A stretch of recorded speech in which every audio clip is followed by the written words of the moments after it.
Unit second हमारी complete हो चुकी है। आज हम यूनिट स्टार्ट करेंगे, वो नेक्स्ट यूनिट स्टार्ट करेंगे यूनिट थर्ड की, और चैप्टर नंबर 7 का स्टार्ट करेंगे।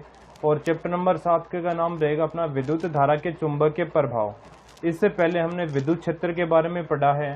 चैप्टर नंबर 1 से लेकर 6 तक हमने विद्युत धारा के बारे में पढ़ा था। विद्युत क्षेत्र क्या होता है, विद्युत धारा क्या होती है, और जो विभव मापी है, मीटर सेतु है, व्हीटस्टोन सेतु है, इस प्रकार के टॉपिक हमने पिछले बाकी के जो वीडियो हमने किए हैं उनमें हमने किया था। अब जो हम आज से स्टार्ट करेंगे वो हम करेंगे चैप्टर नंबर अपना 7 का स्टार्ट और यूनिट नंबर 3 की, जिसका नाम है चैप्टर का अपना विद्युत धारा के चुंबकीय प्रभाव। तो देखना, यूनिट अपनी थर्ड की है, यूनिट थर्ड है, और चैप्टर आता है इसमें सिर्फ एक ही चैप्टर आता है, 7 का चैप्टर, और इस चैप्टर का नाम है विद्युत धारा के चुंबकीय प्रभाव।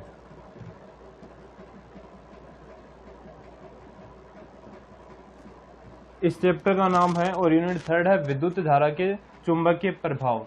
और ये जो अपने एग्जाम में आती है, ये यूनिट अपने एग्जाम में 5 नंबर की यूनिट आती है। तो हम स्टार्ट करेंगे इसी यूनिट को आज, जो एग्जाम में अपने आएगी 5 नंबर की, और यूनिट थर्ड है। 2 यूनिट हम इससे पहले कर चुके हैं। एक यूनिट में अपने 4 चैप्टर थे, वो 4 चैप्टर किए हैं, और 2 यूनिट में अपने 2 चैप्टर थे, 5 का और 6 का, वो 2 चैप्टर हमने कंप्लीट किए हैं। और उन सभी चैप्टरों के हमने न्यूमेरिकल भी कंप्लीट किए हैं और करीबन एग्जाम्पल भी आपको करवाए गए हैं। तो इस चैप्टर को भी हम अच्छी तरीके से पढ़ेंगे। अगर आप पहले टॉपिक से ही इस चैप्टर को अच्छे तरीके से समझेंगे तो एक कंप्लीट चैप्टर आपको अच्छे तरीके से समझ में आएगा, क्योंकि ये जो अपना चैप्टर चलेगा ये एक दूसरे से रिलेटेड टॉपिक आगे चलेंगे। अगर आपको पहला टॉपिक समझ में अच्छी तरीके से आएगा तभी आप जो इससे जो नेक्स्ट टॉपिक आएगा उसको अच्छी तरीके से समझ सकते हो। तो इस चैप्टर में जो सबसे पहला जो हमारा टॉपिक आता है वो आता है ओरेस्टेड का प्रयोग। इसमें जो सबसे पहले जो हमारा टॉपिक है वो है ओरेस्टेड का प्रयोग।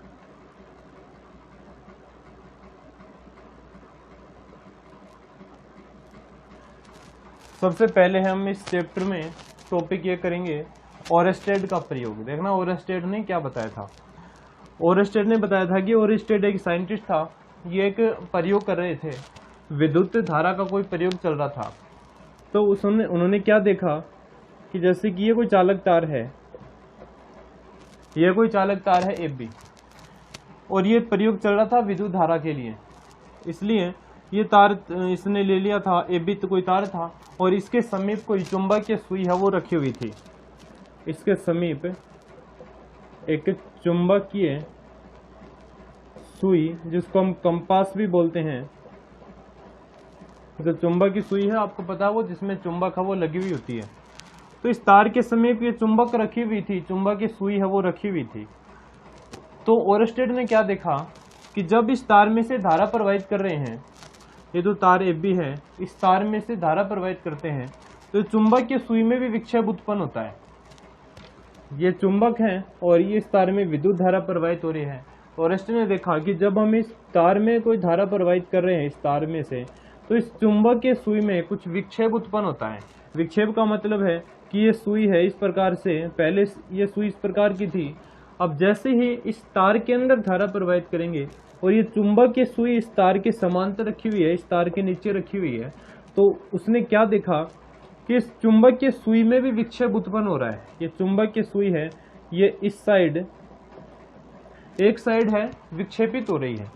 तो ओरेस्टेड ने वही प्रयोग किया था कि ये सुई विक्षेपित है वो क्यों हो रही है, और ये जो प्रयोग किया था ये सन 1820 में किया गया था।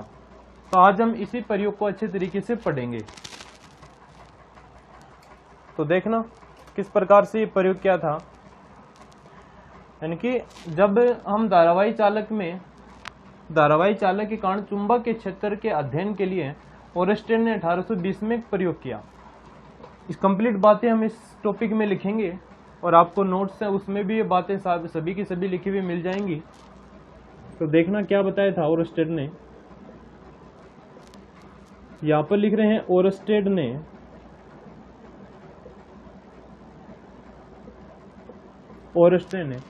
धारावाही चालक तार में उत्पन्न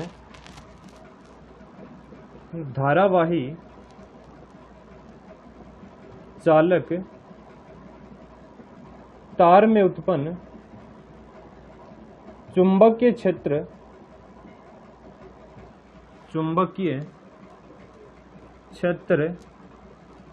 के अध्ययन के लिए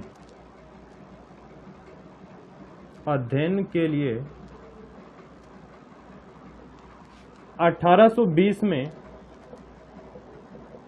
एक प्रयोग किया। ओरस्टेड ने धारावाही चालक तार में चुंबकीय क्षेत्र के अध्ययन के लिए, यानी कि धारावाही चालक तार के कारण चुंबकीय क्षेत्र उत्पन्न होता है, वो चुंबकीय क्षेत्र उत्पन्न होने के लिए उन्होंने एक प्रयोग किया। तो यही बात यहाँ पर लिखी हुई है। ओरस्टेड ने धारावाही चालक तार में उत्पन्न चुंबकीय क्षेत्र के अध्ययन के लिए धारावाही चालक तार में उत्पन्न चुंबकीय क्षेत्र के अध्ययन के लिए 1820 में एक प्रयोग किया। और इस प्रयोग में क्या क्या लिया गया? इस प्रयोग में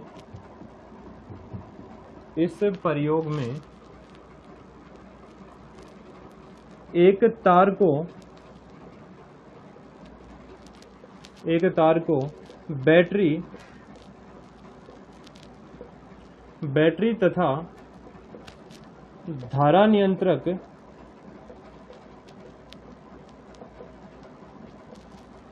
इस प्रयोग में एक तार को बैटरी तथा धारा नियंत्रक से जोड़ दिया गया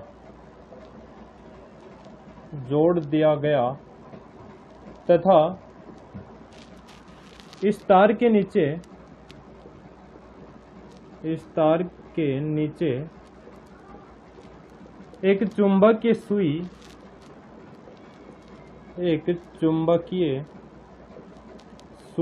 या फिर हम इसको कंपास भी बोलते हैं, चुंबकीय सुई कंपास को रखा गया। क्या किया था? ओरस्टेड ने धारावाही चालक तार में उत्पन्न चुंबकीय क्षेत्र के अध्ययन के लिए 1820 में एक प्रयोग किया। इस प्रयोग में एक तार को बैटरी तथा धारा नियंत्रक से जोड़ दिया गया तथा इस तार के नीचे एक चुंबकीय सुई को रखा गया। तो देखना, तो ये इस प्रकार जो इसने सेटअप तैयार किया था, उस सेटअप के क्या क्या उसको परिणाम प्राप्त हुए, वो परिणाम के बारे में यहाँ पर हम बातें करेंगे। तो देखना किस प्रकार से उसने सेटअप लिया था। ये तार था AB। इस तार में धारा प्रवाहित करने के लिए इस तार को एक तो जोड़ दिया बैटरी से और एक लगा दी कुंजी। यह है बैटरी और यह है कुंजी और यह है तार। यह कुछ विद्युत धारा का प्रयोग चल रहा था और इसके तार AB के नीचे रखी हुई थी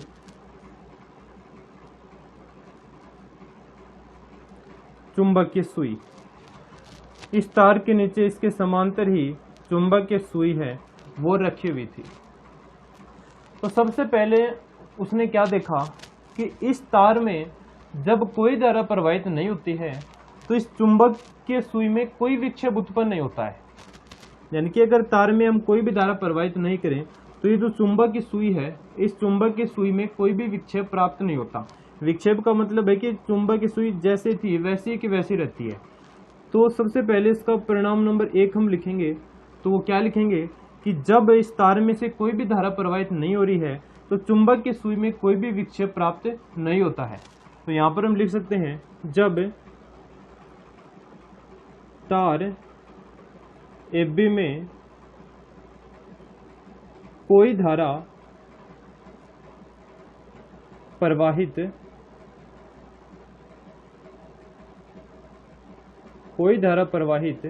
नहीं होती है ये तार AB, जब तार AB में कोई धारा प्रवाहित नहीं होती है तो चुंबकीय सुई में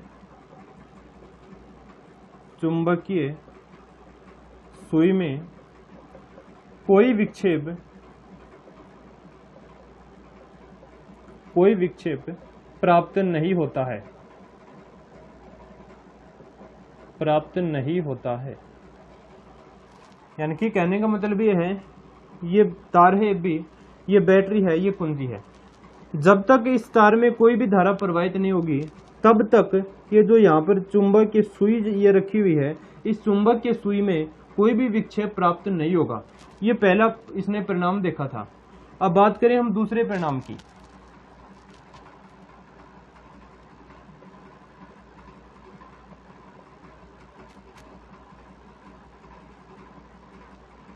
दूसरे परिणाम की बात करें, ये तार वही है AB, और यह है बैटरी, और यह है कुंजी।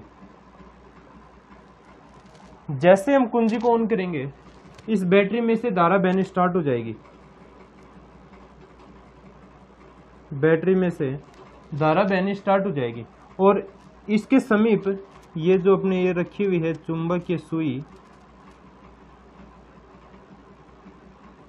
ये चुंबक की सुई रखी हुई है, इस चुंबक की सुई में भी विक्षेप उत्पन्न हो जाएगा। इस साइड में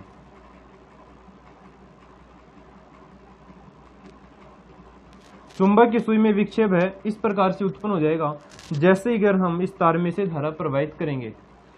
तो दूसरा इसने परिणाम क्या प्राप्त हुआ था कि जैसे ही अगर हम बैटरी में से बैटरी को ऑन करेंगे और इस तार में धारा बहनी स्टार्ट हो जाएगी, तो इस तार में धारा बहनी स्टार्ट हो जाएगी तो ये जो चुंबक की सुई यहाँ पर रखी हुई है, इस चुंबक की सुई में विक्षेप उत्पन्न हो जाएगा। यानी विद्युत धारा प्रवाहित करते ही इस चुंबक की सुई में क्या उत्पन्न हो जाएगा, विक्षेप उत्पन्न हो जाएगा। यानी कि चुंबक की सुई है ये इस प्रकार से इस दिशा के अंदर चली जाएगी। तो दूसरा हम क्या लिखेंगे, इसका परिमाण है,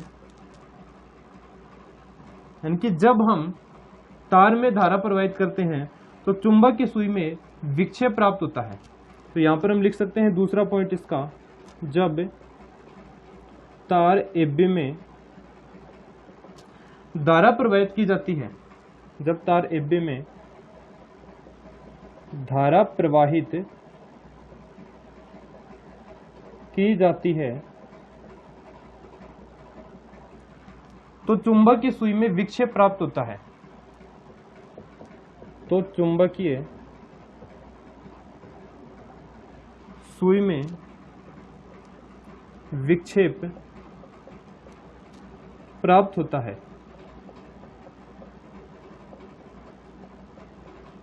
कहने का मतलब यह है कि ये पहले स्टार्टिंग में अपनी सुई इस प्रकार से थी, अब जैसे इसमें धारा प्रवाहित करेंगे इस तार के अंदर, इस चुंबक की सुई में विक्षेप है वो प्राप्त होता है। यानी कि चुंबक की सुई है वो इस प्रकार से थोड़ी चली जाती है। अब तीसरी बात इसमें, अगर हम धारा के मान को बढ़ा दें, अगर हम वोल्टेज को बढ़ा दें, धारा के मान को अगर हम बढ़ा दें, तो ये चुंबक की सुई में विक्षेप में भी क्या हो जाती है, वृद्धि हो जाती है। अब जैसे कि कम धारा प्रवाहित हो रही थी तो चुंबक की सुई थोड़ी कम मिलेगी। अब ज्यादा अगर हम धारा प्रवाहित करेंगे तो चुंबक की सुई भी में भी ज्यादा विक्षेप आएगा। तो हम तीसरा पॉइंट क्या लिख सकते हैं कि अगर हम धारा के मान को बढ़ाएंगे तो चुंबक के सुई में विक्षेप में भी वृद्धि होगी। तो तीसरा पॉइंट हम यहां से लिख सकते हैं, धारा के मान को बढ़ाने पर चुंबक के सुई के विक्षेप में भी वृद्धि होती है। तो यहां पर ये पॉइंट हम लिख सकते हैं, धारा के मान को बढ़ाने पर, धारा के मान को बढ़ाने पर चुंबक के सुई में विक्षेप में भी वृद्धि होती है। धारा के मान को बढ़ाने पर चुंबकीय सुई में विक्षेप में वृद्धि होती है। चुंबक के सुई के विक्षेप में वृद्धि होती है।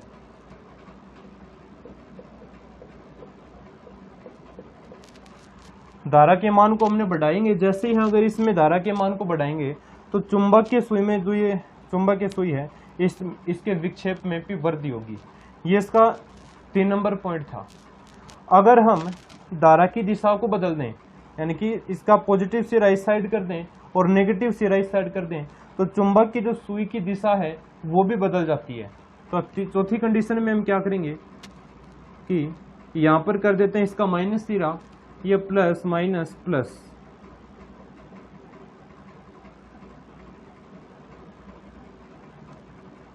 ये तार है AB, ये है माइनस सिरा और ये इसका प्लस सिरा, ये है कुंजी। अब हम क्या कर रहे हैं, धारा की दिशा को बदल दिया है और ये चुंबकीय सुई है।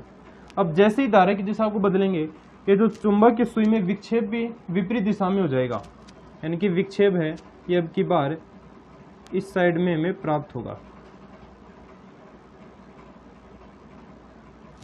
विक्षेप की दिशा भी बदल जाती है। तो कहने का अर्थ क्या हुआ कि अगर हम धारा की दिशा को बदल दें तो चुंबक की सुई में विक्षेप की दिशा भी बदल जाती है। तो इसमें हम 4 नंबर पॉइंट ये लिख सकते हैं, धारा की दिशा को बदलने पर, धारा की दिशा को बदलने पर चुंबकीय सुई में, चुंबकीय सुई में विक्षेप की दिशा भी बदल जाती है, विक्षेप की दिशा भी बदल जाती है। ये इसका 5वां परिमाण इसको प्राप्त हुआ था। तो ये अपना ओरस्टेड का प्रयोग था और ये टॉपिक, ये अपना चैप्टर है, इसी टॉपिक से स्टार्ट होता है। और इस जो चैप्टर को में हम धारावाही चुंबकीय क्षेत्र का नाम इस पूरे चैप्टर में आता रहेगा। और आपको ये याद रखना है कि धारावाही जो चुंबक विद्युत गतिशील जो विद्युत क्षेत्र है वो क्या उत्पन्न करता है, चुंबकीय क्षेत्र और विद्युत क्षेत्र। आपको ये बात याद रखना है कि जो स्थिर आवेश है, स्थिर आवेश वो केवल विद्युत क्षेत्र उत्पन्न करता है।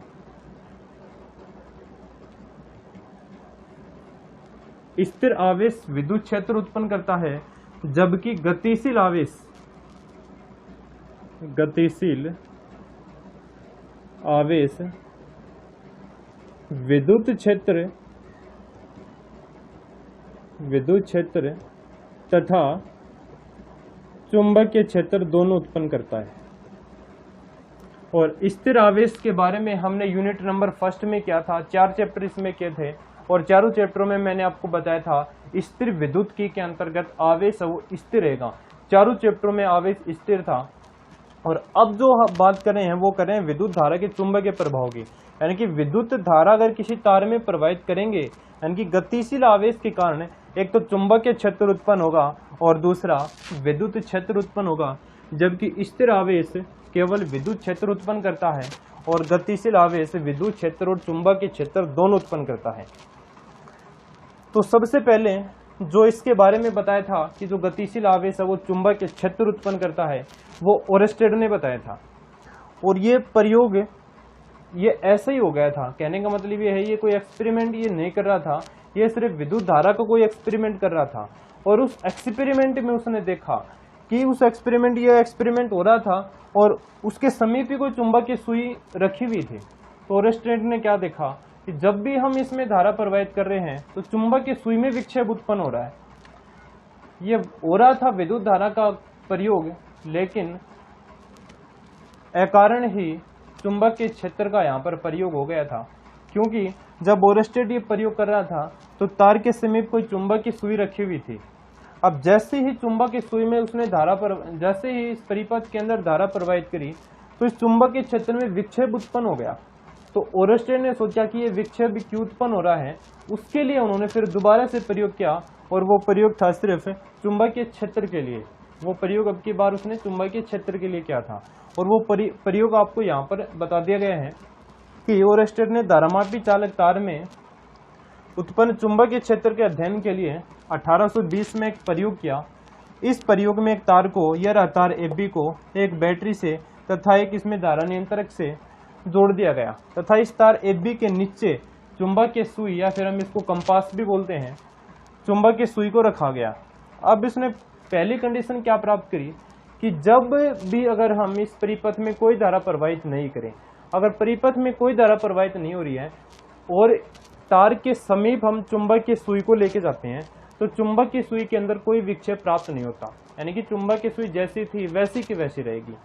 अब उसने दूसरी बार में क्या किया कि जो परिपथ था उसमें धारा प्रवाहित कर दी, यानी कि तार AB के अंदर विद्युत धारा प्रवाहित हो गई। बाद में उसने देखा कि जैसे ही तार में विद्युत धारा प्रवाहित हो रही है तो चुंबक की सुई तार के नीचे रखी हुई थी उसमें विक्षेप उत्पन्न होना स्टार्ट हो जाता है, यानी कि जो चुंबक की सुई है ये हिलने स्टार्ट हो जाती है।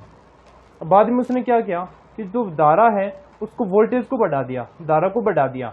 अब जैसे ही धारा को बढ़ाया तो जो चुंबक की सुई नीचे रखी हुई थी उस चुंबक की सुई में विक्षेप में भी वृद्धि हो गई है, यानी कि धारा के मान को बढ़ाने पर विक्षेप में भी वृद्धि हो जाती है। तीसरी कंडीशन में उसने धारा की दिशा को बदल दिया। जैसे ही धारा की दिशा को बदला तो चुंबक की सुई में विक्षेप की दिशा भी बदल गई। ये उसने प्रयोग किया था ओरस्टेड ने चुंबकीय क्षेत्र के लिए। और जो सबसे पहले इसमें टॉपिक आता है इस चैप्टर का वो ओरस्टेड के प्रयोग से स्टार्ट करते हैं, क्योंकि इसने चुंबकीय क्षेत्र के अध्ययन के लिए एक प्रयोग किया था। अब जो नेक्स्ट टॉपिक हमारा आएगा वो आएगा बायो-सावर्ट का नियम। और ये जो टॉपिक है ये जो अपना चैप्टर है, इस चैप्टर के लिए आपको जो आपको टॉपिक यहाँ पर करवा रहे हैं उस टॉपिक का प्रत्येक का वीडियो आपको अच्छी तरीके से पहले देखना पड़ेगा। अगर आपको पहला वाला अगर टॉपिक आपको नहीं समझ में आया तो दूसरा वाला टॉपिक आपको बहुत ही कम समझ में आएगा। इसलिए अगर आपको कंटिन्यू इस चैप्टर को पढ़ोगे और कंटिन्यू जो आपको नोट्स भेज रहे हैं उसको अच्छी तरीके से पढ़ोगे तब ये चैप्टर आपको काम में अच्छी तरीके से आपको समझ में आएगा और बड़ा चैप्टर चलेगा और एग्जाम की दृष्टि से भी इम्पोर्टेंट चैप्टर है।